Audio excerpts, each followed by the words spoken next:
A follow-up to his letter to a Nichiren nun by Hakuin Ekaku. After I had written the draft of this letter, I read it over carefully. At that time, a monk who had long been a friend of mine was sitting beside me. He read what I had written, and when he came to the part about the true face of the lotus, he let out a long sigh and said, "Master, are you handing out a yellow leaf to keep the child from crying?" The color drained from my face, and I replied, "What are you talking about? Are you saying that what I have written is only worth a red leaf? This is real gold, not a red leaf. I wrote it to bring out the basic meaning of the Lotus Sutra. By calling it a red leaf, aren't you slandering the sutra? Crimes that slander the true law are beyond the bounds of repentance. What part of what I have written makes you call it a red leaf?" The monk bowed his head and answered, "Recently, the various students from far and near who live at the temple have embraced a heroic resolution. They blithely sit, forgetting their own emaciated condition, and carry on their practice at the risk of their own bodies. Renting an old house or sneaking into an abandoned shrine, for 15 years they have found sweet the bitter milk of the Master's poison, and are loath to disperse. But this year a tidal wave has swept over the fields and gardens, and the rice grains have not formed. The farmers, to support their wives and children, wish in secret that they might move to some other areas. I am deeply distressed and have lost all hope. There will not be a monk's staff left hanging at the Kokurin monastery. The garden of Zen could not be any more desolate. Recently a monk said to me, apart from those common unstable men who seek fine food and clothing and long for noise and bustle, not one of the superior men who have been studying earnestly for so long a time, seeking understanding and a breakthrough to enlightenment, has left. Their perseverance and excellence is 10 times what it was last month. In groups of 5 or 10 they stay, some by the shore, some under the trees, without eating and without sleeping for 5 or 10 days on end. All of them say, this is like the association for the Buddha Dharma held in olden days in evil years of famine. They are as thin as men in mourning for their deceased mothers, as weak as persons afflicted with a dread disease. Their cold and hunger, the suffering that besets them, would cause spirits to shed tears, and demons to join their palms together in respect.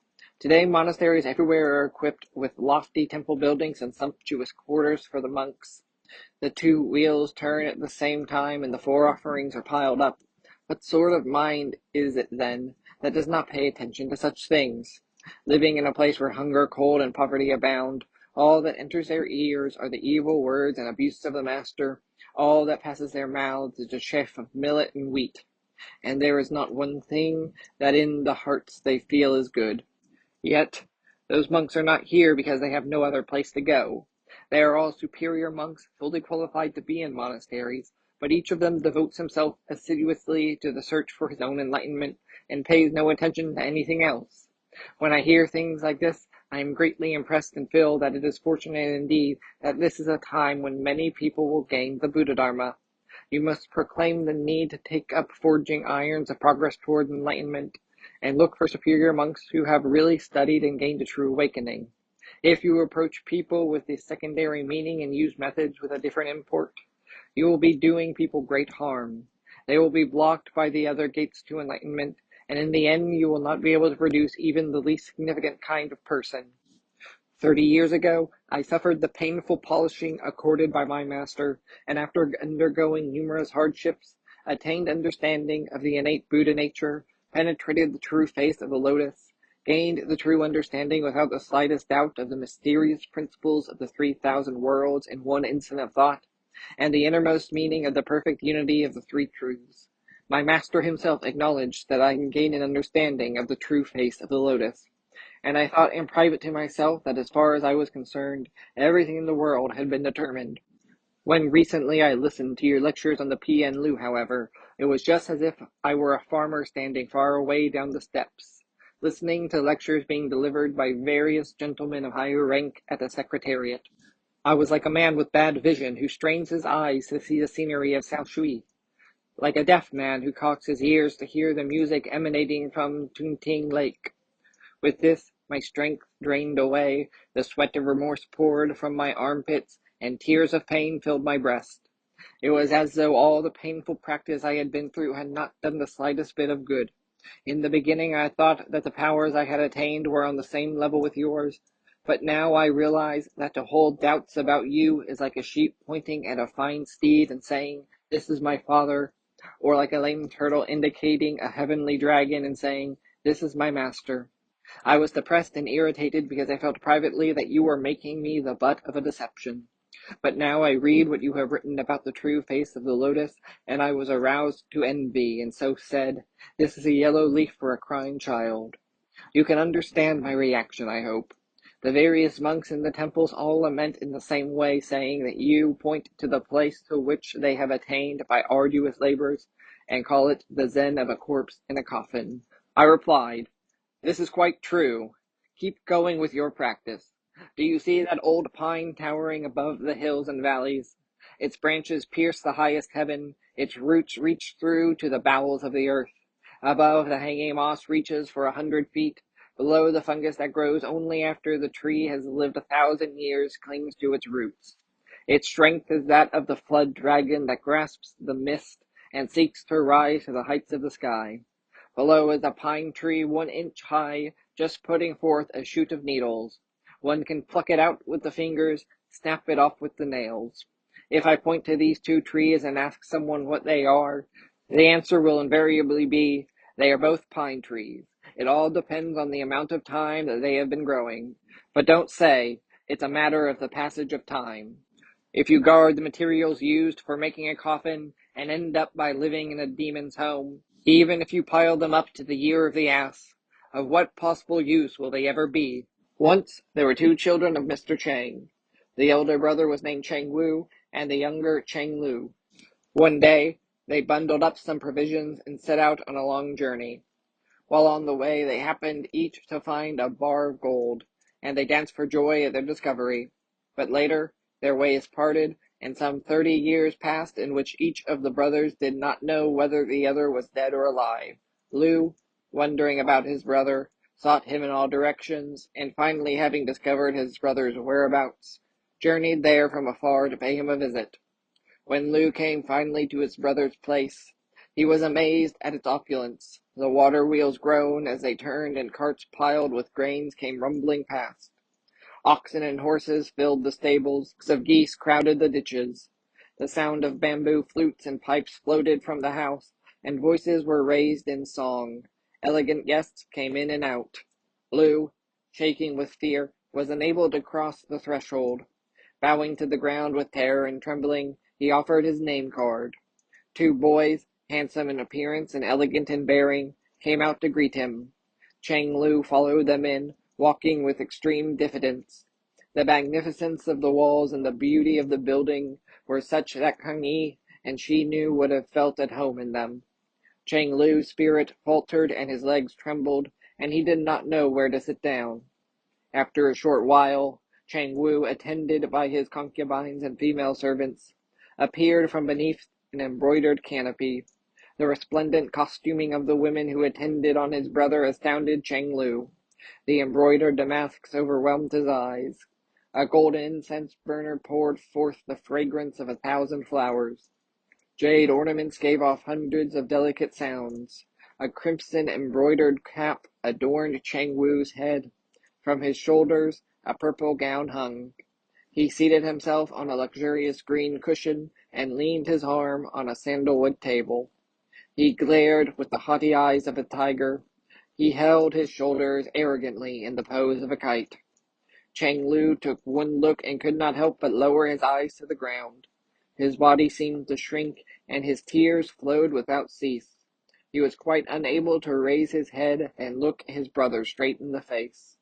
Deliberately, Chang Wu began to speak. "My brother, why were you so long in coming? How is it that you appear in such distressed circumstances?" Chang Lu, wiping away his tears, asked then timidly, "My brother, to what lord are you indebted? From whom have you received patronage, that you are so great and wealthy now?" Chang Wu answered, "I am not the minister to any man, nor have I received the largest of a patron. I am just someone who a long time ago found some money." Chang Lu said, "How many boxes of gold did you find?" Was it as much as can be piled up into a large wagon or loaded into a great ship? Was it money that fell from heaven or a treasure buried beneath the earth? Who was the person who forgot about all this wealth? His brother replied, Not at all.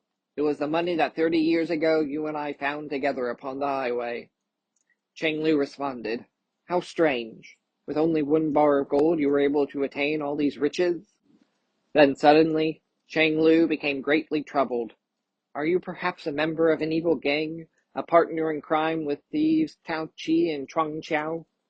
If so, I'd better leave in a hurry so that I'll be able to escape the fate that is sure to fall on the 9 families of relatives. If I stay here, I'll just be inviting my own death. Cheng Wu laughed heartily. What happened to the money you picked up 30 years ago? Did you gamble it away, squander it on wine and women? Cheng Lu replied, I see. My disreputable appearance must seem very strange to you. Please ask the others to leave the room. I have something I want to say to you in private. Cheng Wu glanced up and then asked all his women to leave. Cheng Lu cautiously drew nearer. Do I look like someone who loses his money gambling or concerns himself with the women of a gay quarters? I am not poor because I lost the money, but rather trying to protect it has worn me out. Didn't you tell me so long ago, guard your money well, don't squander it recklessly? I am not one who would go against the instructions of his brother. As soon as Cheng Lu had found the money, he wrapped it in a 10-fold cloth and guarded it with the utmost care, as though he were protecting the jewel of Pianho or the priceless night-illuminating jewel. He carried it with him wherever he went. For 30 years he had not relaxed and had remained sleepless, fearing that he was constantly under the threat of death from thieves and assassins. He dreaded it if people inquired of his health, turned away from all his friends, and avoided association with anyone. He became a man of abject poverty, wearing on his shoulders a disreputable gown, patched in 100 places, and on his head a tattered cap. People paid him absolutely no attention, never giving him a second thought, and this, in turn, he found a blessing. Fearing that he might exhaust his money, he took no wife, remaining always single. He hid himself in places where he need have nothing to do with other men, seeking out abandoned houses and dilapidated mausoleums to sleep in. He never stayed at an inn, and was content with the most miserable of food. He begged beside the gates of people's houses, and if he was forced to stand for an appreciable length of time, he might on occasion sing for his food. Then saying, The gold is right here, he looked about several times to make sure that no one else was there to see him, and then he loosened his filthy, torn gown, and fishing about in the folds, finally drew out a packet wrapped around 10 times in cloth. He undid it, and looking all around again, he took out the gold and showed it to his brother. Where is the money that you picked up? He asked. Bring it out, and let's see it for good old time's sake. Cheng Wu laughingly replied, Not long after you and I parted some 30 years ago, I lost the gold. Cheng Lu paled and stared intently at his brother's face. Reflecting pensively, he remarked, You lost the money while I guarded it? Yet, though you lost it, you have become wealthy, and I, who guarded mine, am miserably poor? He opened his eyes wide and struck his forehead and gnashed his teeth and gnawed on his lips and could not help feeling deeply depressed. After a while he said, If it is bad to guard something and starve from poverty, and good to discard something and revel in riches, then, even though I am late about it, shouldn't I also throw the gold away? Please tell me how to discard it. Cheng Wu laughed uproariously and said, The gold that you picked up was worth less than a yellow leaf. Not only did it fail to benefit you, but on the contrary, it impoverished you and did harm to your heart and entrails. Had you wrapped up a red leaf, it would have weighed nothing as you went on your rounds, nor would you have been afflicted by poverty. Instead, you might have spent your time in a simple cottage, caring for a wife and children, and might have slept comfortably, with your head high on a pillow. What you guarded was the way that led away from these things. What I threw away was the road that led to them. After I left you those 30 years ago, I went to Yangchao. To me, my gold was lighter than a yellow leaf, and I bought with it a great amount of salt, As soon as I sold the salt with a profit, I bought silk floss. As soon as I sold the silk floss with the profit, I bought hemp. As soon as I sold the hemp with a profit, I bought grain, fruit, fish, and meat. I sent people throughout the country to gather the treasures of mountain and sea, the beauties of land and water. Bringing all these things together, I opened several large stores with some 300 employees. People stormed my doors with money in their hands, and there was no variety of food that I did not sell. My possessions and wealth became enormous. Tao Chukun's riches were small by comparison. Each Sun's possessions would amount to nothing beside mine. My storehouse and granary stand eave to eave in rows. I possess 15,000 acres of fertile land. I have purchased several score of mountains clothed with cypress and pine, and groves of catalpa and cedar, and have set myself up in this establishment. This is the road I trod by casting away the gold, that I regarded as lightly as one does a red leaf. Cheng Lu stood up, bowed, and said, "Blessings on you, my brother. I hope that you continue in the best of health. Your casting away, while only seeming like casting away, actually turned out to be devoting your efforts to guarding. My guarding, which only seemed like guarding, was actually devoting my efforts to throwing away. Guarding and throwing away bring different results indeed. One knows for a certainty that when it comes into the hands of a wise man, a yellow leaf is true gold. When it falls in the hands of a stupid person, true gold is only a yellow leaf. Oh, how I regret the 30 years of pain I have caused myself, the energies I have exhausted without a particle of gain." His voice was choked with painful sobs.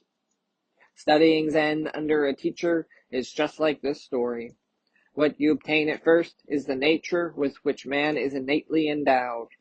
It is the true face of the unique one vehicle of the lotus. What I have attained is this very same nature, innate from the outset, this one and only true face of the one vehicle of the lotus. This is called seeing into one's own nature. This nature does not change in the slightest degree from the time one first starts in the way until complete intuitive wisdom is perfected. It is like the metal refined by the great metal maker. Therefore, it has been said, at the time that one first conceives the desire to study Buddhism, enlightenment has already been attained. In the teaching schools, this is the first of the 10 stages. But even more so, it is also the very last barrier. Who can tell how far in the distance the garden of the patriarchs lies? At times, one hears people, from the vantage of a one-sided view, say, "The place that I stand facing now is a mysterious, unproduced pre-beginning where the Buddhas and the patriarchs have yet to arise. Here there is absolutely no birth, no death, no nirvana, no passions, no enlightenment. All the scriptures are but paper fit only to wipe off excrement. The bodhisattvas and the arhats are but corrupted corpses. Studying Zen under a teacher is an empty delusion. The koans are but a film that clouds the eyes.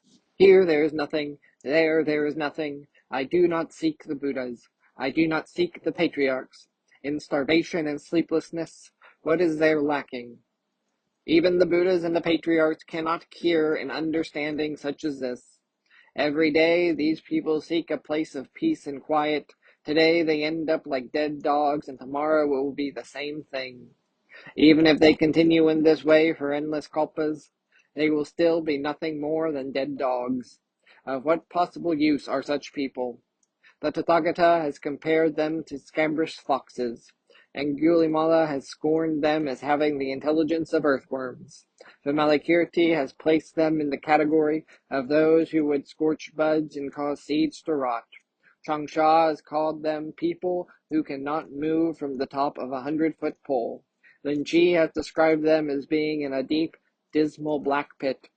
These are people who do not escape from the realm of their own understanding, who do not separate from the so-called device and rank, and thus fall into the sea of poison.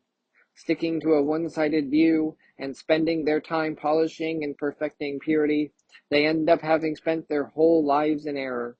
They are like that Cheng Lu, who, embracing his bar of gold, spent his whole life exhausted and persecuted. Xu Ming Huangleng, Chenqing, Huiteng, Xikeng, and Tahui devoted all their energies to eradicating this attitude, but they could not save people like these. When I was 7 or 8 years old, my mother took me to a temple for the first time, and we listened to a sermon on the hells as described in the Moho Chikwan. The priest dwelt eloquently on the torments of the hells of wailing, searing heat, incessant suffering, and the red lotus. So vivid was the priest's description that it sent shivers down the spines of both monks and laymen, and made their hair stand on end in terror. Returning home, I took stock of the deeds of my short life, and felt that there was but little hope for me. I did not know which way to turn, and I was goose-flesh all over. In secret, I took up the chapter on Kanon, from the Lotus Sutra and the Dharani on Great Compassion, and recited them day and night. One day, when I was taking a bath with my mother, she asked that the water be made hotter, and had the maid add wood to the fire.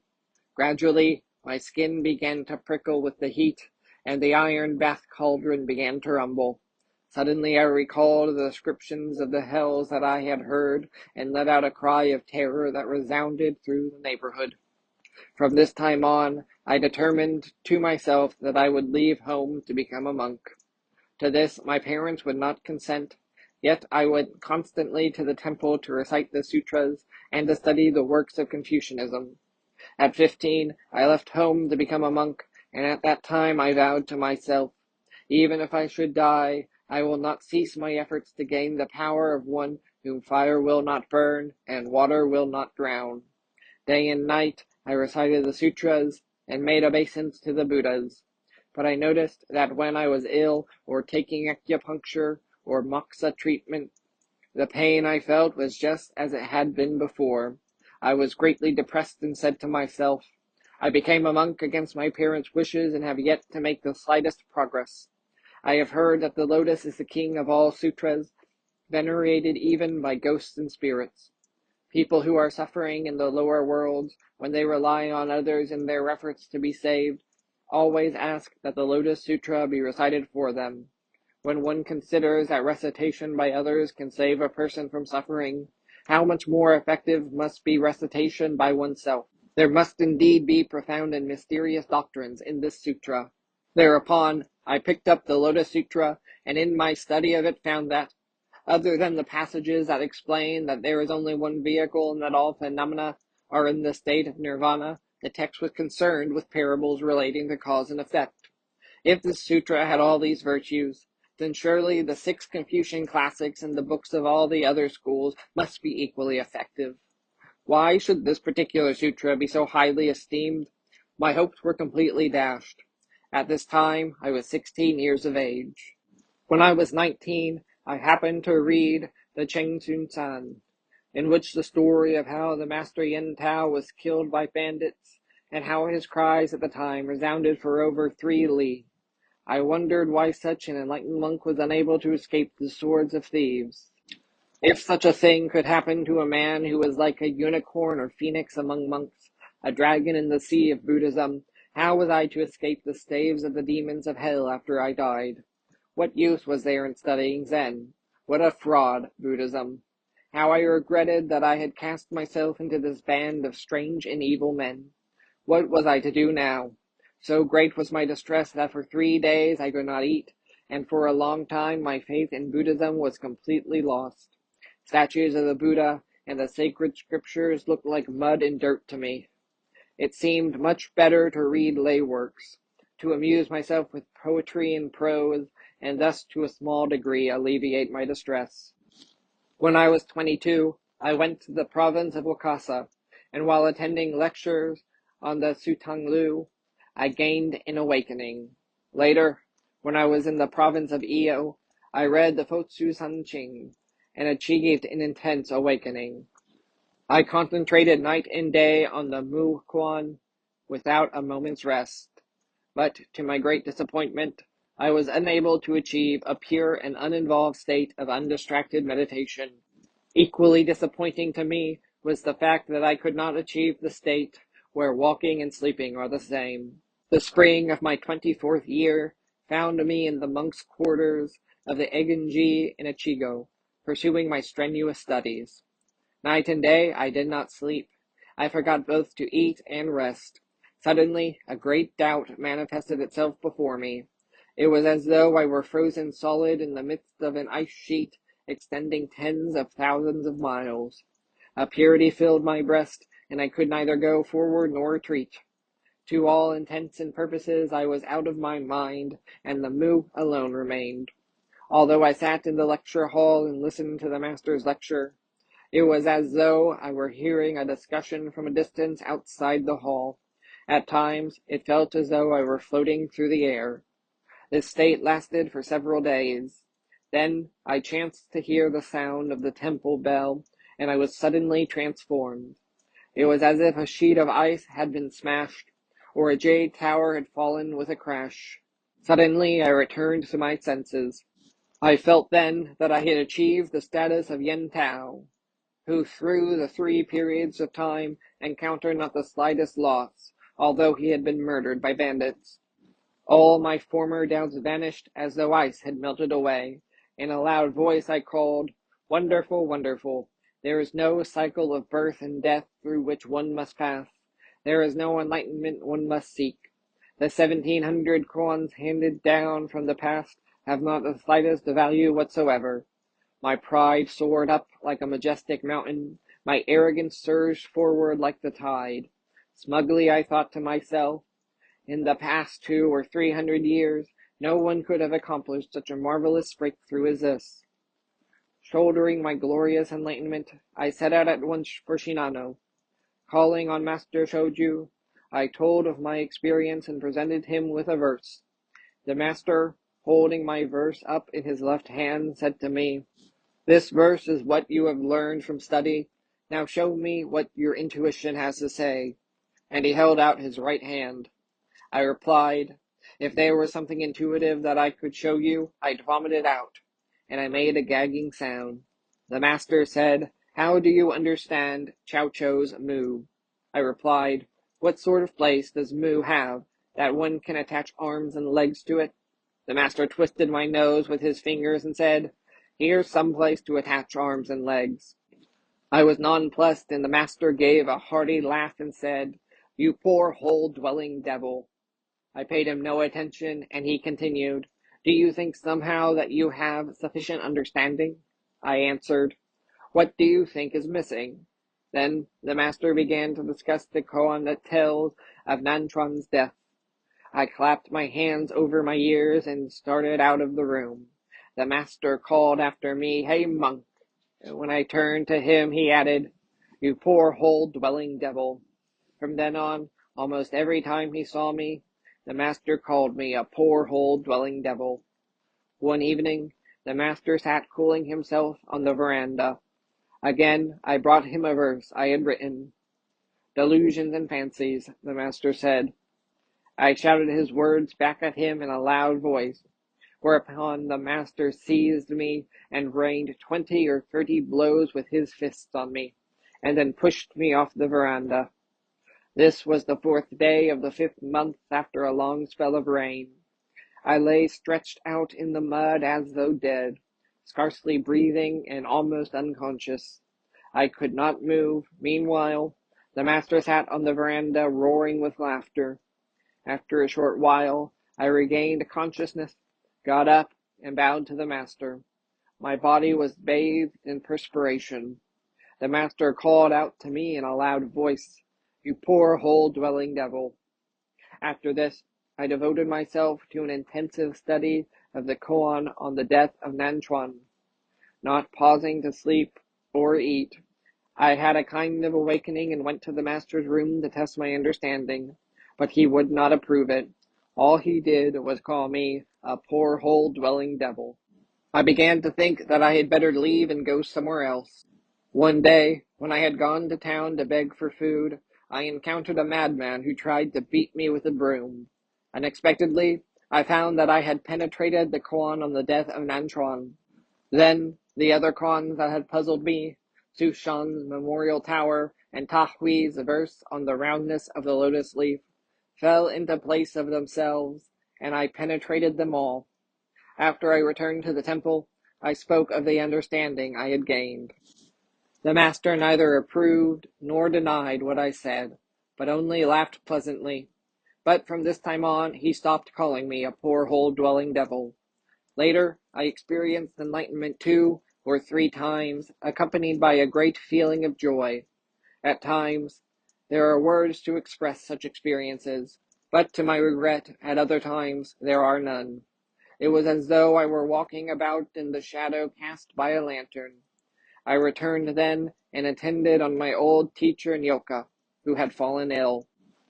One day, I read in the verse given by Sikeng to his disciple Nampo, as they were parting, the passage, "As we go to part, a tall bamboo stands by the gate. Its leaves stir the clear breeze for you in farewell." I was overcome with a great joy, as though a dark path had suddenly been illuminated.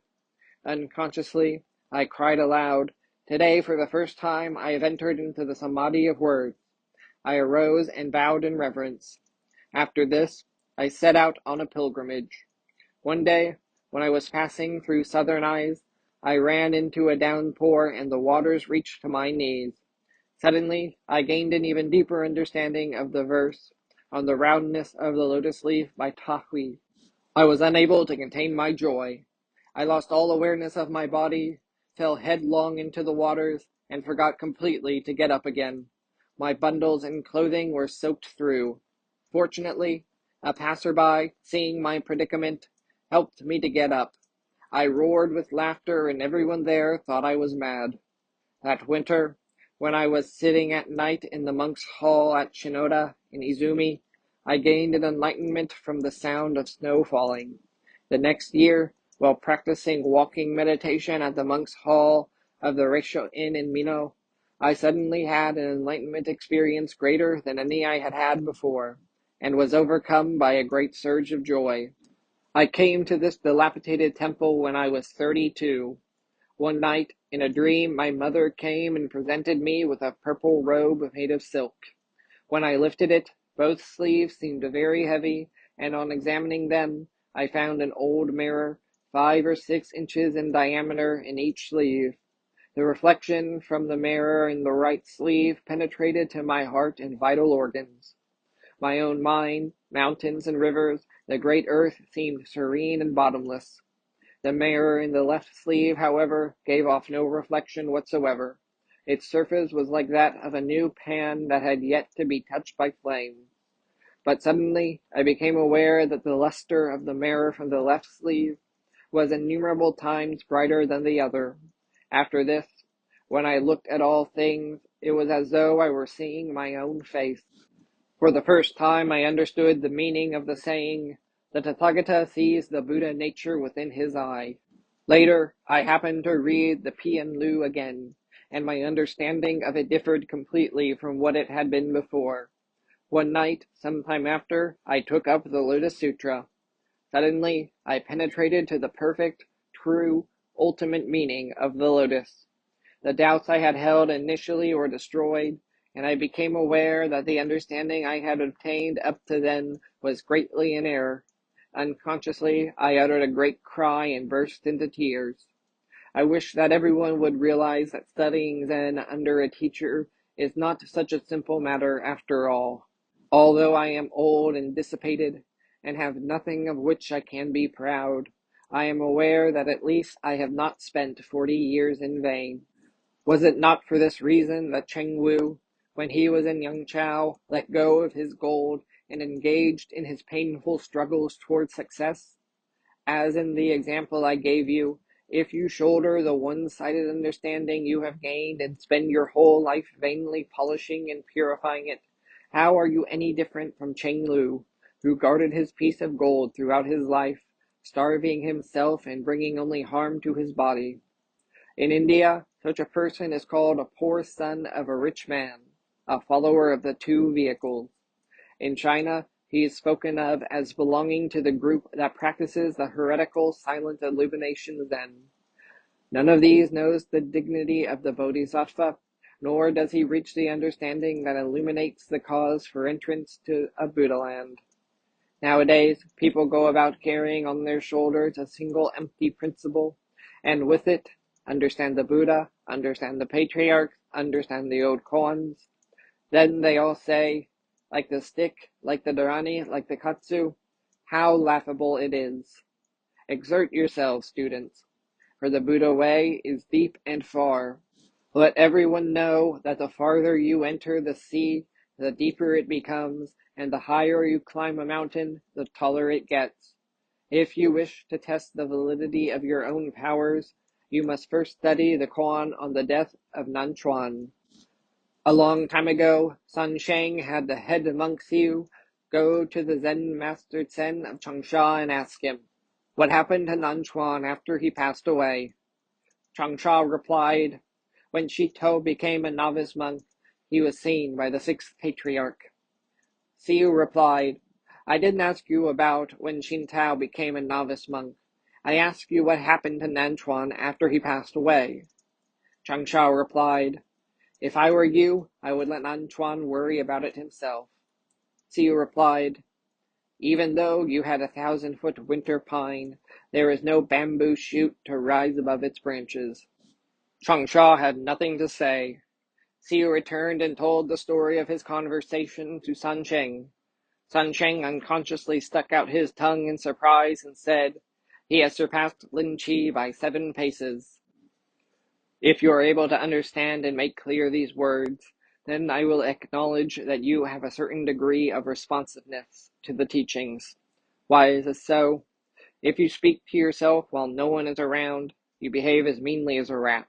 What can anyone possibly prove about your understanding? I may have been hitting a dangerous animal in the teeth 3 times. I join my palms together and say, let's leave it at that for today.